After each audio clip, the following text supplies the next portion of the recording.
కర్నూలు జిల్లా ఆలూరు పట్టణం నందు Andhra Pradesh union of working journalist ఆధ్వర్యంలో నిర్వహిస్తున్న ఆలూరు అభివృద్ధిలో మీడియా ప్రతినిధులు అధికారుల పాత్ర సెమినార్ కార్యక్రమానికి ముఖ్య అతిథిగా గుంతకల్ నియోజకవర్గం శాసనసభ్యులు గుమ్మనూరు జయరాం సోదరుడు ఆలూరు మార్కెట్ యార్డ్ చైర్మన్ గుత్తి టీడీపీ ఇన్ఛార్జ్ గుమ్మనూరు నారాయణ పత్తిపాడు నియోజకవర్గ శాసనసభ్యులు బూర్ల రామాంజనేయులు కర్నూలు ఎంపీ బస్తీపాటి నాగరాజు హాజరయ్యారు. ఈ సందర్భంగా గుమ్మనూరు నారాయణ మాట్లాడారు. ఆలూరు నియోజకవర్గానికి గుమ్మనూరు జయరాం గారు చేసిన అభివృద్ధి గురించి చాలా విషయాలు చెప్పారు. ఈ కార్యక్రమంలో తెలుగుదేశం పార్టీ నాయకులు, బీజేపీ కార్యకర్తలు, జనసేన సైనికులు పాల్గొన్నారు. విలేకరులు పెట్టిన ఈ కార్యక్రమానికి ముఖ్య అతిథులుగా వచ్చేసినటువంటి మన స్థానికుడు పత్తిపాడు ఎమ్మెల్యే అయినటువంటి రామాంజనేయులు సార్ గారికి, మన ఎంపీ నాగరాజన్న గారికి, మన డిఎస్పీ వెంకటరమయ్య సార్ గారికి, వేదిక మీద ఉన్న పెద్దలందరికీ, వేదిక ముందున్న మాజీలు, ప్రజెంట్లు, సర్పంచులు, ఎంపీటీసీలు, విలేకరులు అందరికీ నా యొక్క హృదయపూర్వక ధన్యవాదాలు తెలియజేసుకుంటున్నా. అన్నా, నాకు పెద్దగా అనుభవం లేకపోవచ్చు కానీ 2009 నుంచి చూస్తున్నా. 2009 నుంచి 14 వరకు, 2009 కంటే ముందు ఆలూరు నియోజకవర్గం అంటే ఒక ఫ్యాక్షన్తో కూడుకున్న నియోజకవర్గం అని చెప్పి నేను ఈ సమన్వయంగా తెలియజేసుకుంటున్నా. ఎందుకే మాట చెప్తున్నానంటే, దేవునగొండ అయితేనేముంది, చిప్పగిరి అయితేనేముంది, ఈ మండలాలు ఫ్యాక్షన్తో అల్లాడిపోయే మండలాలు అని చెప్పి ఈ రోజు సభాముఖంగా తెలియజేసుకుంటున్నా.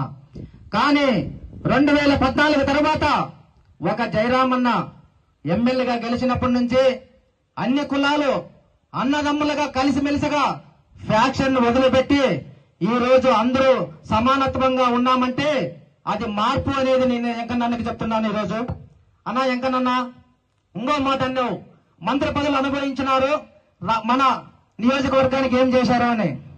అన్నా, ఇంతవరకు ఏం జరిగిందో తెలియదు కానీ గుమ్మనూరు జయరామన్న మంత్రి అయిన తర్వాత మన చిప్పగిరి మండలం అయితేనేముంది, హాలేరు మండలం అయితేనేముంది, 15,000 ఎకరాలకి నీళ్లు ఇచ్చిన ఘనత గుమ్మనూరు జయరామన్నది అని చెప్పి ఈ రోజు సభాముఖంగా తెలియజేసుకుంటున్నా. ఎందుకు ఈ మాట చెప్తున్నానంటే, జిఎన్సి అక్కడ గుంటకల్ బ్రాంచ్ కెనాల్ నుంచి మన చిప్పగిరి మండలంలో ఎన్నో గ్రామాల్లో నీటి సమస్య అనేది ఉండేది. ఆ నీటి సమస్య కూడా కాజీపురం రిజర్వేర్ అయితేనేముంది, నగరడోన బెల్డోన ఎస్ఎస్ ట్యాంక్ అయితేనేముంది, వేదావతి మధ్యలో ఆగిపోవడానికి కారణాలు కూడా మనం చెప్పాల్సిందే. కానీ ఒక బీసీ అనే కాన్సెప్ట్ తో మంత్రి పదవి ఇచ్చినారు కానీ, వెనక ముందు ఫోటో కాలిచ్చినారు కానీ ఆ రోజు ఎటువంటి అభివృద్ధికి ఒక రూపాయి కూడా ఇవ్వలేదని ఈ రోజు సభాముఖంగా తెలియజేసుకుంటున్నాను. నేను ఎందుకు ఈ మాట చెప్తున్నానంటే, డోరు నియోజకవర్గానికి 2,700 కోట్లతో అక్కడ సీసీ రోడ్లు అయితేనేముంది, తార్ రోడ్లకు ఇచ్చినారు. కానీ మన గుమ్మనూరు జయరామన్కి ఇచ్చింది ఎంకన్నా ఒక ఫోటో కాల్ ఇచ్చినారంటే, ముందు వెహికల్ వెనుక వెహికల్ ఏమన్నంటే 5 సంవత్సరాలు కొనసాగిన గుమ్మనూరు జయరాం అన్నారు. అంతేగాని ఏమి ఇవ్వలే. కానీ నియోజకవర్గంలో కచ్చల కార్పండాల కంటే అభివృద్ధి అనేది ఇంకేమన్నా ఉందా అని నేను అడుగుతున్నా.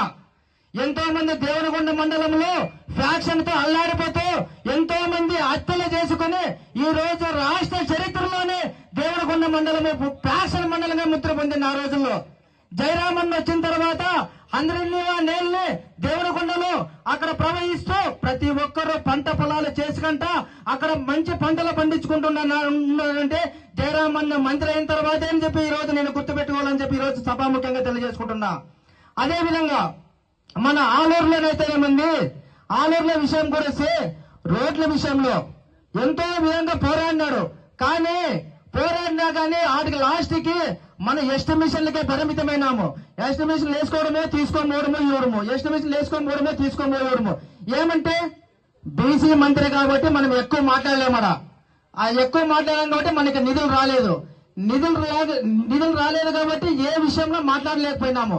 కానీ ఇప్పుడు మంచి అవకాశం వచ్చింది మనకి. ఇక్కడున్న నాయకులు అయితేనేముంది, మన అన్న పత్తిపాడు రామాంజనేయులు అన్న అయితేనేముంది, మన ఎంపీ నాగరాజన్ అయితేనేముంది, పక్కన గుమ్మనూరు జయరామన్ అయితేముంది, ఇక్కడున్న నాయకులు అయితేనేముంది, ప్రతి ఒక్కరు కలిసికట్టుగా పోరాడితే ఆలూరు నియోజకవర్గాన్ని మనం అభివృద్ధి చేసుకోలేమా అని ఈరోజు సభాముఖంగా తెలియజేసుకుంటున్నా. ఎందుకు మాట చెప్తున్నానంటే, 100 రోజుల్లోనే 100 days లో ప్రతి మండలానికి 3 కోట్లు ఇచ్చి సీసీ రోడ్లకి డ్రైనేజ్ ఇచ్చిన ఘనత చంద్రబాబు నాయుడు ప్రభుత్వం కాబట్టి ఖచ్చితంగా మనం పోరాడితే ఖచ్చితంగా ఆ ఆలూరు నియోజకవర్గాన్ని అభివృద్ధి చేసుకుంటామని మన నాయకులందరినీ కోరుకుంటున్నా. అన్న, ఇలాంటి అవకాశం ఇచ్చినందుకు ప్రతి ఒక్కరికి ధన్యవాదాలు తెలియజేసుకుంటూ ముగించుకుంటున్నా.